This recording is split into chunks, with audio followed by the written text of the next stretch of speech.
Parmi la sombre réalité de la Corée du Nord, marquée par une pauvreté étendue et des pénuries alimentaires, le président Kim Jong-un mène une vie de luxe inimaginable. On dit qu'il entretient une escouade de plaisir composée de plus de 2000 femmes, tout en profitant de dizaines de villas somptueuses disséminées à travers le pays. Ces matinées commencent par une tasse de café valant $500 la livre, accompagnée de délices telles que le bœuf de Kobe, la soupe aux ailerons de requin et des vins rares. Rejoignez-nous pour découvrir la routine quotidienne extravagante de ce dirigeant controversé. Préparez-vous à être stupéfait en explorant le mode de vie fastueux et secret du président nord-coréen Kim Jong-un. Un contraste frappant avec la dure réalité de son peuple. Ces soirées sont un véritable spectacle de grandeur, rempli de divertissements extravagants et de plaisirs somptueux. Imaginez assister à l'une des soirées exclusives de Kim, où les meilleurs alcools coulent à flot et où la liste des invités inclut des personnalités de haut rang. L'ancien basketteur Dennis Rodman a décrit une réception à laquelle il avait participé, rassemblant près de 60 convives dégustant de la tequila haut de gamme dans un cadre d'une opulence inouïe. Ce type de festivité est une habitude chez Kim, révélant son goût prononcé pour le luxe. Au cœur de ces soirées décadentes se trouve la célèbre escouade de plaisir de Kim, un groupe d'environ 2000 femmes sélectionnées avec soin pour divertir le leader et ses plus proches collaborateurs.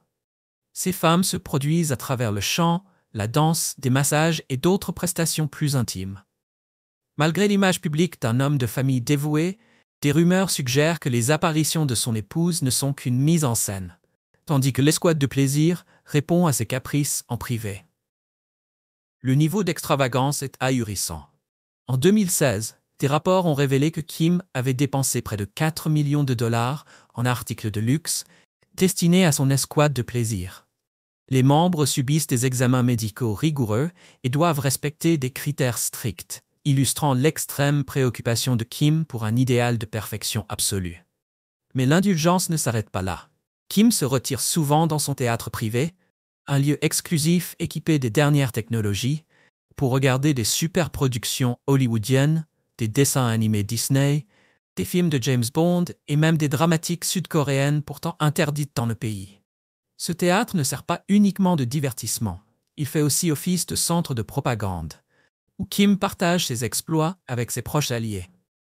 En août 2023, Kim a organisé une fête somptueuse dans ce théâtre pour célébrer la journée de la marine nord-coréenne. Des centaines d'officiers ont été invités à visionner une vidéo d'un essai de missile nucléaire, mêlant luxe et communication politique. La soirée se termine souvent par des sessions de karaoké, où Kim prend la tête en interprétant des chansons à sa gloire avant qu'un groupe féminin ne présente un morceau dédié. Que pensez-vous du style de vie extravagant de Kim? Si vous en aviez l'opportunité, assisteriez-vous à l'une de ces somptueuses réceptions? Partagez votre avis dans les commentaires. Pour le président Kim Jong-un, les repas ne sont pas seulement une nécessité, ils sont une vitrine de luxe et d'indulgence, reflétant son mode de vie opulent.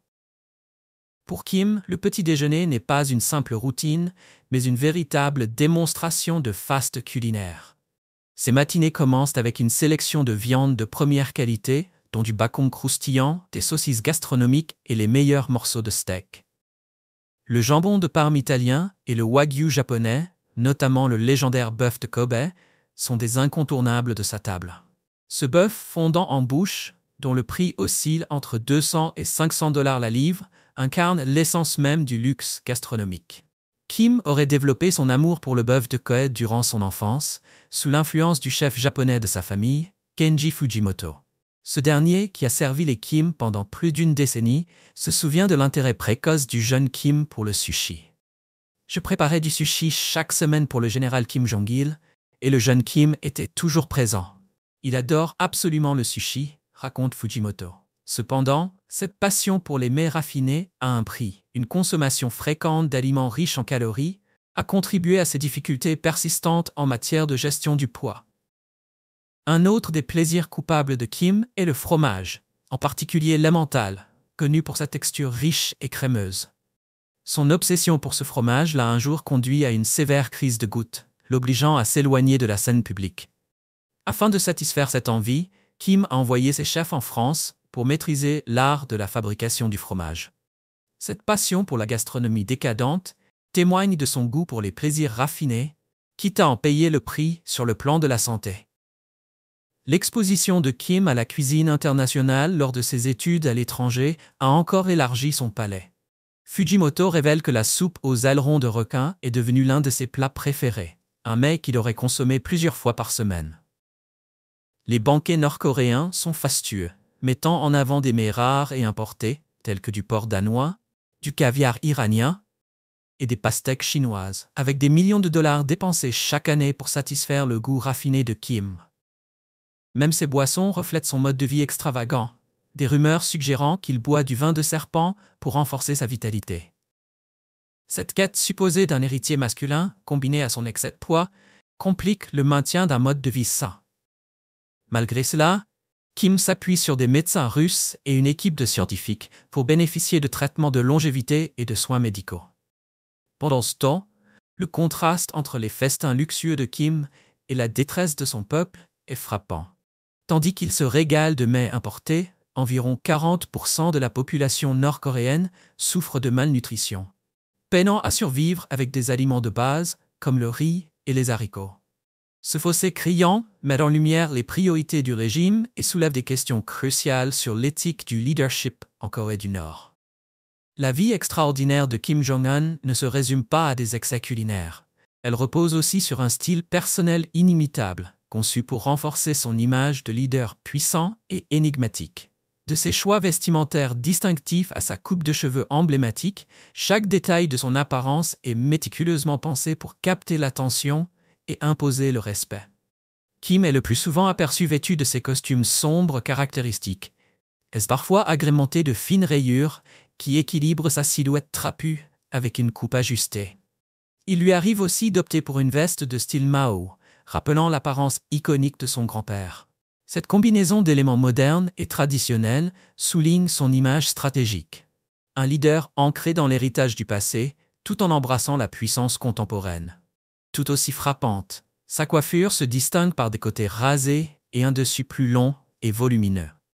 Ce choix unique ne passe pas inaperçu et donne même l'illusion d'une stature plus imposante, renforçant subtilement sa présence physique. Fait remarquable, cette coupe fait partie des styles officiellement approuvés en Corée du Nord, dans un système rigide qui limite les citoyens à seulement 28 options, 18 pour les femmes et 10 pour les hommes, afin de préserver l'uniformité conforme aux valeurs socialistes. Pourtant, la coiffure de Kim reste singulière, attirant des comparaisons internationales, tantôt avec un champignon, tantôt avec une serpillière, voire un ananas. Au-delà de son apparence, l'attrait de Kim pour le luxe transparaît dans ses accessoires. Rarement vu en public, sans une montre de luxe à son poignet, il a récemment été aperçu portant une IWC Schaffhausen Pinot d'une valeur de 112 000 $. Sa collection complète de montres est estimée à 8 200 000 $, une somme suffisante pour nourrir la moitié de la population nord-coréenne pendant une journée. Ces éléments illustrent l'écart immense entre son train de vie extravagant et les difficultés que subissent ses concitoyens. Autre détail intrigant, la paire de jumelles qui ne le quitte jamais, symbole de sa vigilance en tant que dirigeant. Que ce soit pour inspecter des opérations militaires ou se promener dans un parc, il semble toujours prêt à réagir face à des événements imprévus, y compris des tirs de missiles. Cette posture constante de préparation renforce son image soigneusement élaborée d'autorité et de contrôle. Avant d'explorer plus en profondeur les habitudes aussi extravagantes que néfastes de ce leader controversé, j'ai une petite demande à vous faire. Si vous aimez ce type de contenu, n'hésitez pas à appuyer sur le bouton d'abonnement. Cela ne prend qu'une seconde et nous aide à continuer de vous raconter des histoires fascinantes. Marché conclu, découvrons ensemble l'univers hors du commun de Kim Jong-un. Le mode de vie luxueux de Kim Jong-un va bien au-delà de la haute gastronomie et des costumes sur mesure. Il s'enfonce dans des habitudes néfastes qui symbolisent l'extravagance et l'excès. L'un des aspects les plus frappants de son indulgence est la somme vertigineuse de 30 millions de $ qu'il dépenserait chaque année pour importer de l'alcool destiné à lui-même et à son cercle rapproché. Ce budget somptueux inclut des produits haut de gamme, comme des saucisses de qualité supérieure, censés l'aider à se remettre de ses célèbres lendemains de fête. La consommation personnelle d'alcool de Kim est stupéfiante, dépassant largement ce que la plupart des gens boivent en une vie entière. En 2019, un incident survenu au port de Rotterdam, aux Pays-Bas, a suscité des interrogations lorsqu'un chargement de près d'1 million de bouteilles de vodka russe a été intercepté. Cette cargaison était soupçonnée d'être destinée à Pyongyang, en violation des strictes sanctions des Nations Unies interdisant l'importation de produits de luxe en Corée du Nord. Cet événement souligne les efforts déployés par le régime pour contourner les restrictions internationales. Kenji Fujimoto, ancien chef personnel de la famille Kim, a révélé des détails fascinants sur les habitudes de consommation de Kim. Il semble avoir un faible pour le champagne cristal, dont il boirait 2 bouteilles en une seule séance. Il partage également avec son défunt père, Kim Jong-il, un goût prononcé pour le cognac Hennessy. On estime que le régime dépense environ $1 million par an pour ce cognac. Chaque bouteille coûtant environ $630, un contraste saisissant avec le revenu annuel moyen des citoyens nord-coréens. L'indulgence de Kim Jong-un en matière d'alcool ne s'arrête pas là. Fujimoto a un jour affirmé que Kim s'était vanté d'avoir bu 10 bouteilles de vin français en une seule nuit. Bien que de telles déclarations puissent sembler exagérées, elles mettent en lumière un mode de vie d'excès incontrôlé. Les vins de Bordeaux peuvent varier de prix, allant de quelques dizaines à plusieurs milliers d'euros par bouteille, selon leur rareté. Une telle consommation excessive d'alcool, combinée à un mode de vie déjà malsain, représente un risque majeur pour sa santé et pourrait considérablement écourter sa vie. Outre l'alcool, Kim est tristement célèbre pour son addiction au tabac, privilégiant des marques haut de gamme comme Marlboro et Dunhill. Cette dépendance est ironique, étant donné l'interdiction officielle de fumer en Corée du Nord. Il est fréquemment photographié une cigarette à la main, y compris lors d'inspections officielles, ce qui illustre une dépendance croissante à la nicotine. Le mode de vie nocturne de Kim aggrave encore ses problèmes de santé. Il organise souvent des discussions tard dans la nuit, une routine que certains interprètent comme une stratégie pour donner l'impression d'être profondément impliqué dans les affaires du pays. Pourtant, ces nuits sont souvent marquées par des excès alimentaires et une consommation excessive d'alcool, créant un cercle vicieux qui aggrave son insomnie. On dit que Kim peine à s'endormir sans avoir absorbé de grandes quantités d'alcool, une habitude alimentée par la peur de la mort ou d'un assassinat. En explorant plus en profondeur les habitudes controversées de Kim Jong-un, son mode de vie extravagant et malsain contraste violemment avec les difficultés que subit son peuple. Que pensez-vous de ces excès? Partagez votre avis dans les commentaires. Les matins de Kim Jong-un sont bien loin du début de journée modeste que beaucoup d'entre nous connaissent. Au lieu d'une simple tasse de café, il commence sa journée avec un breuvage extraordinaire qui coûte la somme stupéfiante de $500 par livre. Provenant du Brésil, ce café rare symbolise non seulement son immense richesse, mais aussi le contraste saisissant entre son mode de vie et la pauvreté répandue en Corée du Nord. Rien qu'en 2024, des millions de dollars ont été dépensés pour importer ce luxe, mettant en lumière l'écart abyssal entre les excès du dirigeant et les difficultés de son peuple. Après s'être délecté de ce café rare, Kim Jong-un prend un petit déjeuner digne d'un roi. Alors que près de la moitié de la population nord-coréenne souffre de la faim, son repas matinal comprend des plats gastronomiques souvent composés de produits d'importation haut de gamme comme des fromages français et du bœuf de Kobe. Des luxes qui coûtent des milliers de dollars. Ce petit déjeuner fastueux illustre son opulence inatteignable et rappelle le fossé profond entre son mode de vie et la réalité de son pays. Que pensez-vous du petit déjeuner extravagant de Kim Jong-un face à la pauvreté de son pays? Partagez votre avis dans les commentaires ci-dessous. La passion de Kim Jong-un pour les voitures de luxe n'est un secret pour personne, et son impressionnante collection de véhicules haut de gamme reflète son goût pour l'opulence. Cette fascination a pris racine lors de ses études en Suisse, où il a découvert certaines des marques les plus prestigieuses du monde. Sa collection comprend des modèles emblématiques de Mercedes blindée, ainsi que l'ultra-luxueuse Rolls-Royce Phantom, illustrant son style de vie raffiné et extravagant. L'une des pièces maîtresses de sa collection est la Mercedes-Benz S600 Pullman Guard, estimée à environ $1 million. Ce véhicule blindé a été largement mis en avant lors d'événements majeurs, comme le sommet entre les États-Unis et la Corée du Nord à Singapour. La Pullman Guard est une véritable forteresse sur roues, renforcée par des plaques d'acier et un plancher blindé capable de résister aux explosions. Ses fenêtres épaisses et multicouches offrent une protection supplémentaire, tandis que son puissant moteur V12 développe une impressionnante puissance de 517 chevaux. Un autre modèle emblématique de la collection de Kim est la Mercedes Maybach 62S, une grande berline souvent aperçue lors de ses déplacements officiels. De plus, son amour du luxe s'étend à la Rolls-Royce Phantom Extended Wheelbase, une voiture en édition limitée personnalisée pour son propriétaire, qu'il a utilisée lors de l'accueil du secrétaire d'État américain Mike Pompeo en 2018. Selon certaines sources, la collection privée de voitures de Kim Jong-un, comprenant des véhicules comme l'Audi R8 et la 8, serait estimée à la somme vertigineuse de 100 millions de dollars. Ces véhicules reflètent son obsession pour le luxe et l'extravagance, un contraste saisissant avec le quotidien difficile du peuple nord-coréen.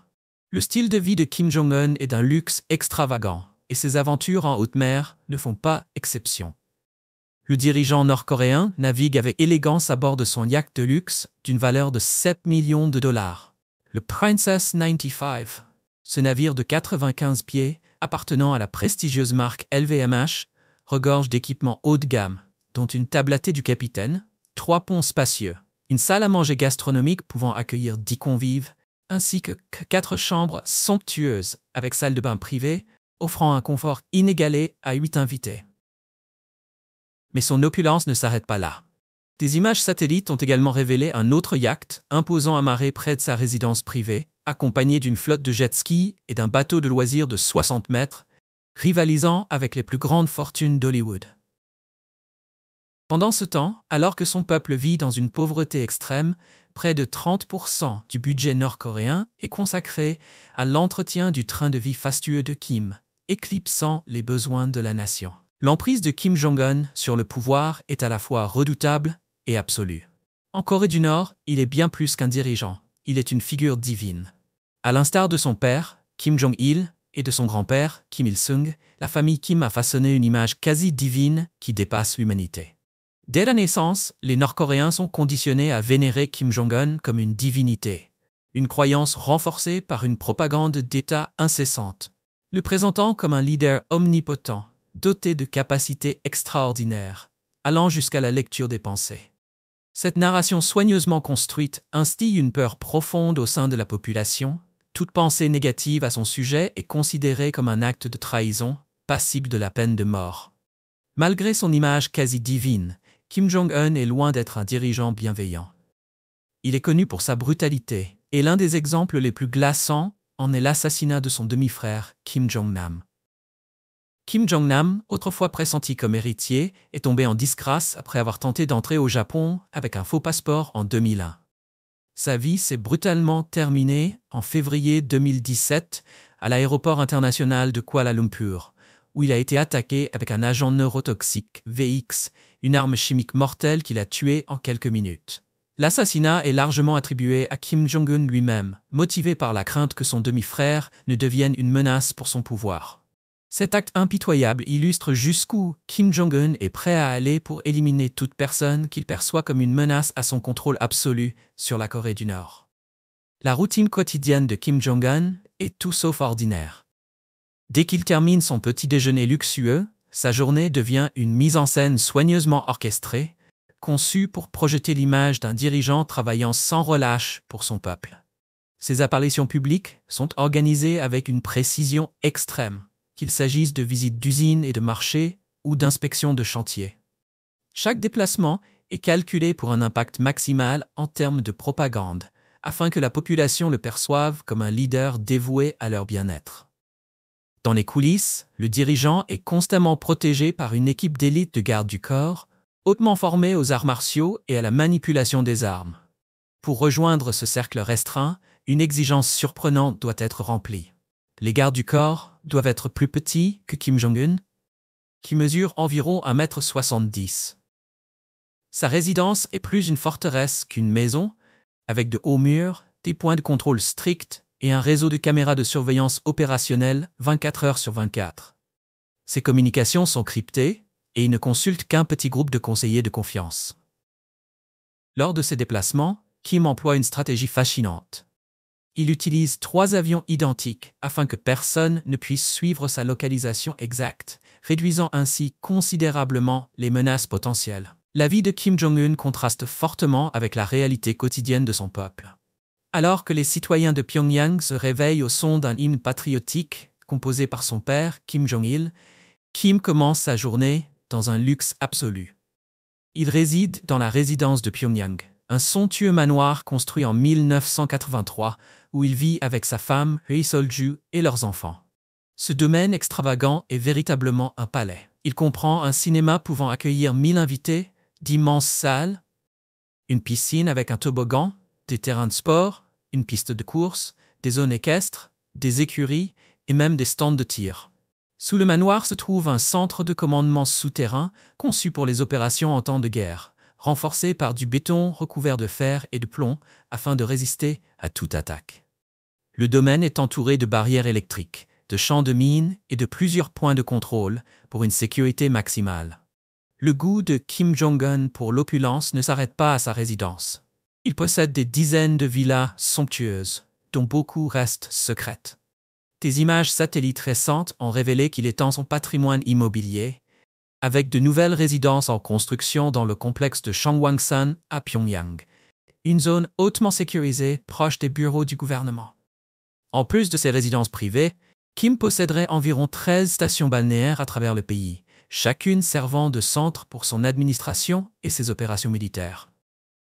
Ces propriétés luxueuses font partie du mode de vie secret et extravagant que Kim Jong-un entretient, garantissant ainsi son contrôle sur son pays et son image. J'espère que tu as aimé la vidéo d'aujourd'hui. Si c'est le cas, n'oublie pas de cliquer sur le bouton j'aime et de t'abonner à la chaîne pour ne pas manquer les prochaines vidéos passionnantes. Ton soutien nous aide à continuer à créer du contenu encore meilleur. Assure-toi de regarder la prochaine vidéo qui apparaît à l'écran. Je suis sûr que tu vas l'adorer. N'oublie pas de laisser un commentaire sur le pays que tu aimerais que nous explorions prochainement. Merci beaucoup d'avoir regardé et à très bientôt dans la prochaine vidéo.